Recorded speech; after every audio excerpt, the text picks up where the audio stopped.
Welcome back, everyone, to The Deep Dive. As always, I'm so glad to be back with you today as we take a look at another fascinating study. Me too. Today, we're going to be diving into a topic that's both exciting and a little bit frustrating. Okay. It's all about partnerships for health and well-being.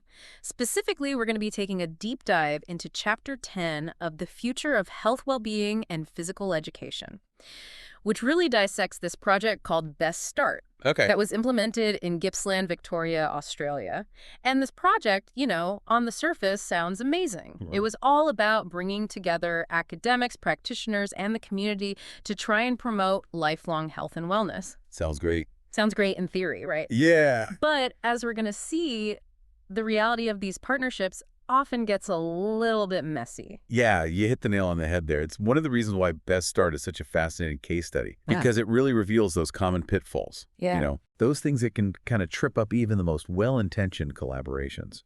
And the book does a great job of exploring these challenges, giving us some pretty valuable insights that I think we can all apply to our own work and partnerships. So our mission today, I think, is to dissect Best Start and really extract those insights because less than 25% of partnerships achieve their stated goals. Yeah, that's right. It was Panoberg et al.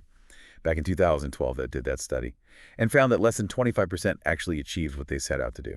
So, we want to go beyond just understanding, what happened with Best Start. We want to understand why it happened and how can those lessons apply to any kind of collaborative effort, really. Absolutely.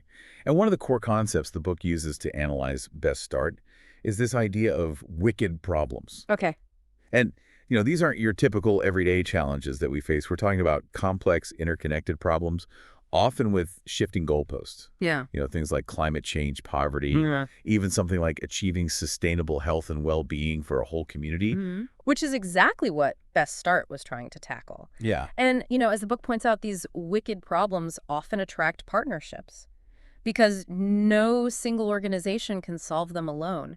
But that very complexity that draws people together can also make partnerships really difficult to manage. And that's where this concept of meta-governance comes in. Okay. It really describes that fragmented, non-hierarchical nature of governance. In a world where partnerships are becoming more and more common, you've got multiple actors, often with overlapping authorities, competing interests, and different ways of operating. So how did this meta-governance reality actually play out in Best Start? The book uses this term hybrid space to describe the project's approach, which aimed to break down those traditional silos between academics, practitioners, and the community. So did that hybrid space actually work? Well, the idea was to create this more collaborative and integrated approach to health and well-being. But putting it into practice, as the book reveals, wasn't so simple. Yep. One anecdote that I think really highlights those meta-governance challenges is the story about the project leader, who was a university lecturer with tons of teaching experience, but was required to obtain a certificate food in training and assessment to actually be involved in project. Wait a minute, he was already a qualified educator, right? Exactly. Why would he need another certificate? It's a perfect example Yeah.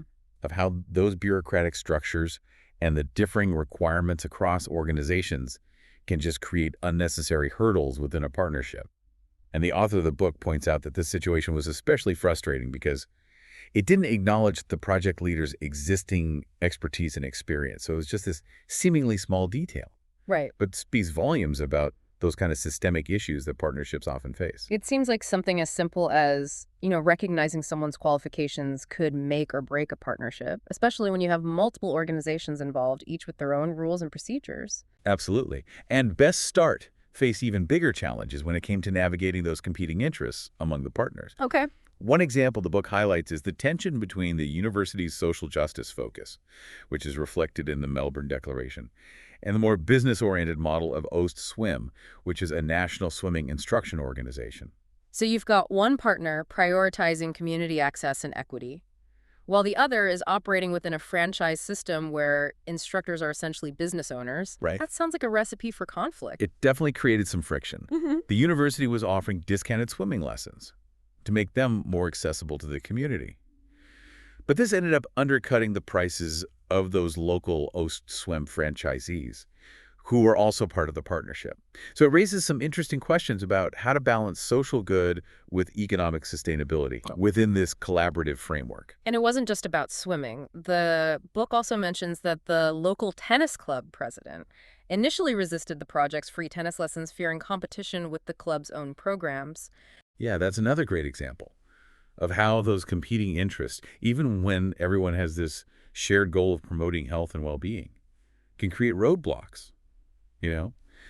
The project leader eventually managed to kind of reassure the tennis club president, but it really highlights that need for open communication and proactive relationship building from the very beginning. It sounds like these competing interests were almost inevitable, given the diverse range of partners involved in Best Start. Did the book offer any insights into how Best Start could have approached these challenges differently? Well, one thing that stood out to me was the importance of understanding that broader political and social context in which the partnership was operating. The book talks about how both the university students and the primary school children who were involved in Best Start were both experiencing curriculum reform at the same time as the project was happening. So they were dealing with changes on multiple fronts, which likely added another layer of complexity.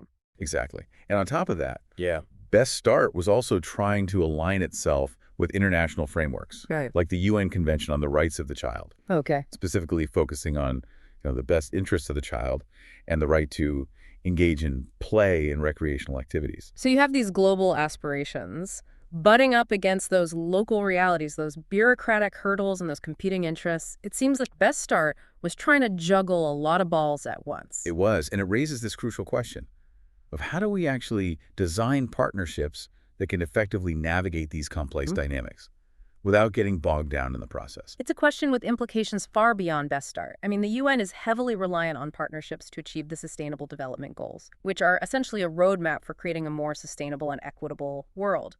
By 2030, That's right. And that reliance on partnerships makes understanding the lessons from Best Start even more crucial. If a relatively small-scale project faced these kinds of challenges, imagine the complexities that could arise when you're trying to coordinate efforts across multiple countries and sectors on a global scale. yeah, that's a sobering thought. But before we get too overwhelmed, let's take a closer look at some of the specific dynamics and barriers that Best Start encountered, and maybe we can find some actionable takeaways that can help us design more effective partnerships, whether we're working in our local communities or on that global stage. That sounds like a good plan. Welcome back to our deep dive into the world of partnerships for health and well-being. You know, it's easy to get discouraged when we hear about all the challenges Best Start faced. Right. But I'm also struck by their commitment to this really ambitious goal of promoting lifelong health and wellness. Yeah, it's a reminder that even amidst the complexities, there's this real drive to make a difference. Yeah, I think that's what makes this deep dive so valuable, right? We're not just picking apart, a failed project. We're actually trying to extract lessons that can help us build stronger, more effective collaborations in the future. I agree. So let's dig into those lessons a little bit. We talked about competing interests creating friction, like that tension between the university's social justice approach and OSSWIM's business model. Did Best Start find any ways to bridge those differences? Well, the book doesn't offer any easy solutions, but it does highlight this importance of mutual adaptation. And it's not just about compromise. It's about partners being willing to learn from each other, to adjust their approaches, and to find those creative solutions. That may not have been possible if they stayed in their own silos. So rather than viewing those different perspectives as roadblocks, maybe we need to see them as opportunities for innovation. Like that saying, if you always do what you've always done, you'll always get what you've always got. Exactly. Partnerships offer this chance to break out of those old patterns and to create something truly new. But that requires a certain level of humility and this willingness to let go of the idea that your way is the only way. That makes a lot of sense, especially in the context of those UN Sustainable Development Goals. You can't expect 193 countries to approach every single issue with the same mindset or strategy. Absolutely. Mutual adaptation is key on that global stage. You've got different cultures, different political systems, different levels of development, and yet everyone is striving toward these shared goals of a more sustainable and equitable future. Yeah, it's a reminder that effective partnerships require more than just shared goals. They require that shared commitment to the process of collaboration, even when it gets messy. And that process often involves navigating a whole host of day-to-day challenges. The book shares some really relatable anecdotes about the Best Start team struggles, things like schools not responding to invitations, last-minute changes to participation details, and even just people not reading emails. Oh, I think anyone who's ever worked on a collaborative project can relate to that. Those little things can really throw a wrench in the works. Absolutely. And while the book emphasizes the importance of choosing partners wisely, it's not always realistic to find those perfectly aligned organizations. So it's more about being prepared for those inevitable bumps in the road Yeah. and having strategies in place to deal with them. Right. Did Best Start have any kind of process for conflict resolution, for example? The book doesn't go into detail about specific mechanisms, Yeah. but it does underscore this need for strong leadership and facilitation, someone who can bring people together, Yeah. build trust, and guide that process of collaboration, even when disagreements arise. It sounds like that leadership role is critical, especially when you're dealing with these wicked problems where the path forward isn't always clear. Absolutely. A good leader can help partners stay focused on that shared goal, even when they are grappling with different approaches or priorities. And that's something that we see reflected in other successful partnerships Mm. that have tackled wicked problems. What are some examples of partnerships that have really managed to make a difference? I'm curious to hear about initiatives that have actually navigated these challenges effectively. One that comes to mind is the GAVI Alliance, Yeah. which stands for the Vaccine Alliance. Okay. They're a global partnership that brings together Mm. governments, international organizations, the private sector, and civil society to improve access to vaccines for children in developing countries. That's a huge undertaking. Vaccinating children globally requires navigating incredibly complex systems and infrastructure. What makes GAVI so successful? For starters, they've been incredibly effective at mobilizing resources and leveraging the strengths of different partners. Uh. They've also been very strategic in focusing on a specific issue, which has allowed them to build deep expertise and achieve really significant results. So a clear focus and a strong track record are important. Did they face similar challenges to Best Start, with competing interests or differing priorities? Certainly, any partnership of that scale is going to face challenges, but JEVI has demonstrated this commitment to mutual adaptation.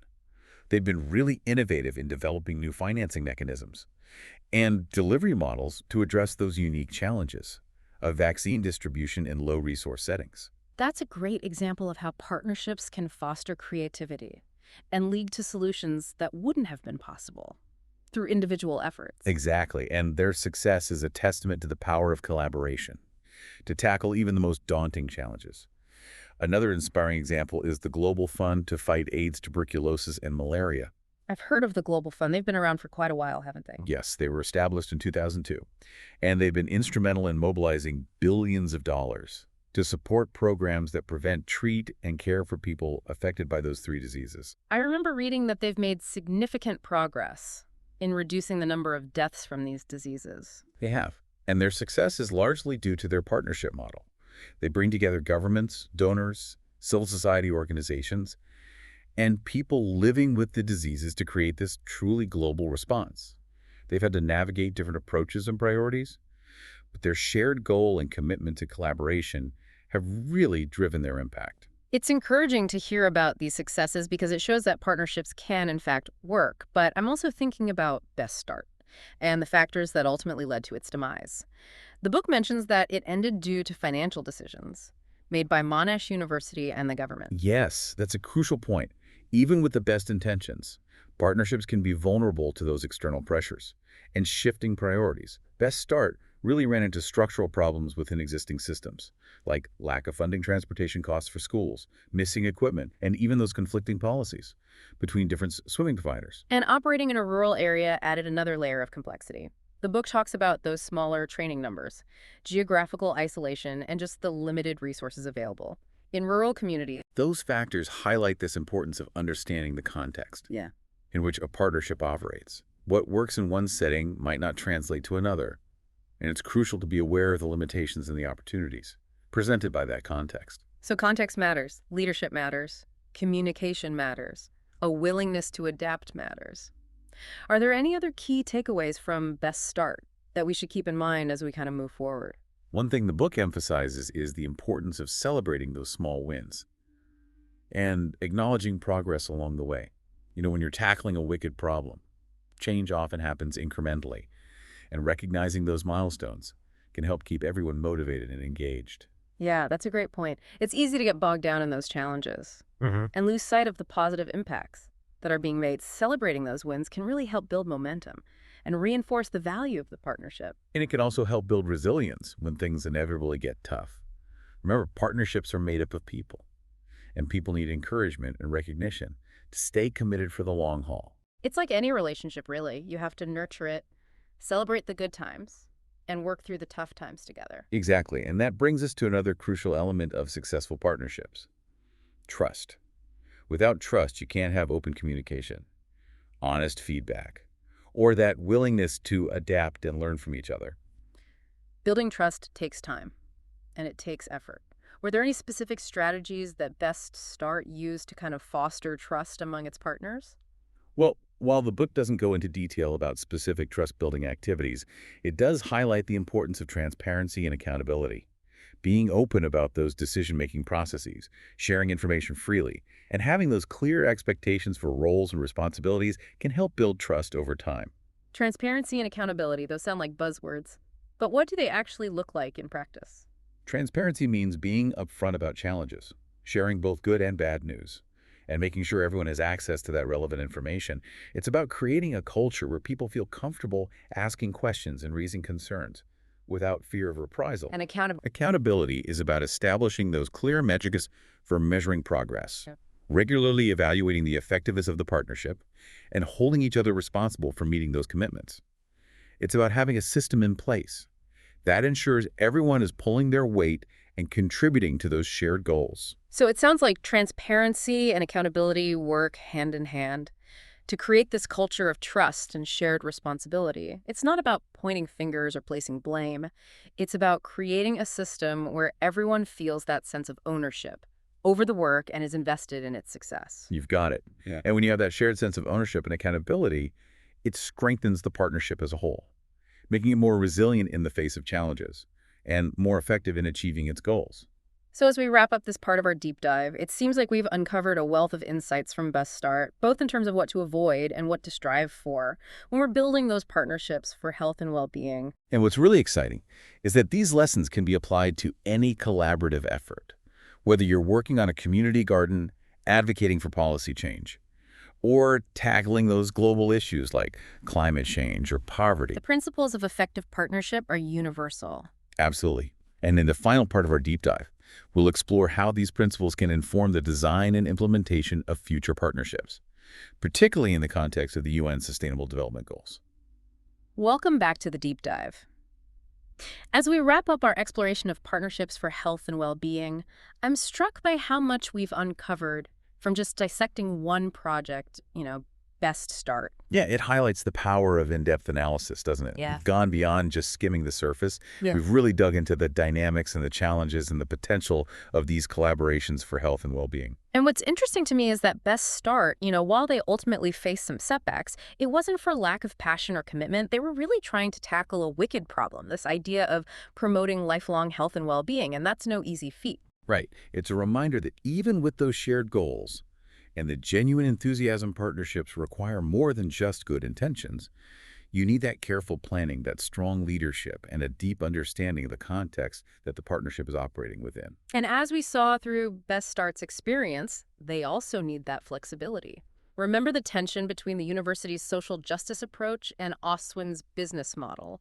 That clash really highlights the need for mutual adaptation, where partners are willing to learn from each other and adjust their approaches to create something truly innovative. Mutual adaptation is essential, especially when we consider the scale and complexity of the UN Sustainable Development Goals. We're talking about global collaboration to address poverty, hunger, climate change, inequality. These challenges require a diverse range of perspectives and approaches, and that's where partnerships can really shine. But how do we ensure that these partnerships don't fall into the same traps that Best Start encountered?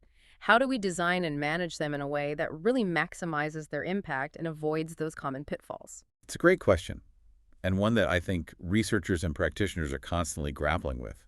But I think we can distill a few key insights from our deep dive into Best Start. Okay. First and foremost, clarity of purpose is paramount. What specific problem is this partnership trying to solve? What are the desired outcomes? Having that shared understanding of the why is essential for keeping everyone on the same page. Yeah, it sounds simple enough, but I can imagine how easy it would be to get caught up in the excitement of collaboration and lose sight of that core purpose. Absolutely. And once that purpose is clearly defined, it's crucial to be realistic about the resources and the capacity that are needed to achieve those goals. Mm. Are there sufficient funds, personnel, infrastructure, expertise? Best Start ran into a lot of roadblocks because of those funding limitations, particularly in that rural context, where resources were already stretched thin. And it's not just about money. We also need to consider the time commitment required from the different partners. Are people realistically able to dedicate the necessary time and energy? Enthusiasm and good intentions only go so far. You need that sustained commitment to make a real difference. Which brings us back to the importance of strong leadership. We talked about how a good leader can really navigate those competing interests, facilitate that communication, keep everyone focused on that shared goal. Are there specific qualities or skills that we should be looking for in partnership leaders? I think a key quality is the ability to foster trust and psychological safety within the partnership, creating an environment where people feel comfortable sharing their ideas, raising concerns, even disagreeing without that fear of judgment or reprisal. It's about creating a space where those different perspectives, those clashes that we saw in Best Start, can be seen as valuable rather than disruptive. It's exactly. A good leader can help reframe those differences as opportunities for learning and innovation. They can also model that kind of open communication and active listening that are essential for building strong relationships within the partnership. And speaking of communication, we talked about the importance of transparency and accountability. How do those concepts actually translate into actionable steps for building those stronger partnerships? Transparency means being open and honest about the partnership's progress, both the successes and the challenges. It means sharing information freely, making decisions in a clear and inclusive way, and being upfront about any roadblocks or setbacks encountered along the way. So, no hidden agendas or backroom deals. Everyone has a clear understanding of what's happening and why. Exactly. And accountability goes hand in hand with transparency. It means establishing clear metrics for measuring progress regularly, evaluating the effectiveness of the partnership, and holding each other responsible for meeting those commitments. It's about having a system in place that ensures everyone is pulling their weight and contributing to those shared goals. Precisely. And that system shouldn't feel punitive. It should be seen as a tool for continuous improvement, helping the partnership to learn from its mistakes and to adapt its strategies as needed.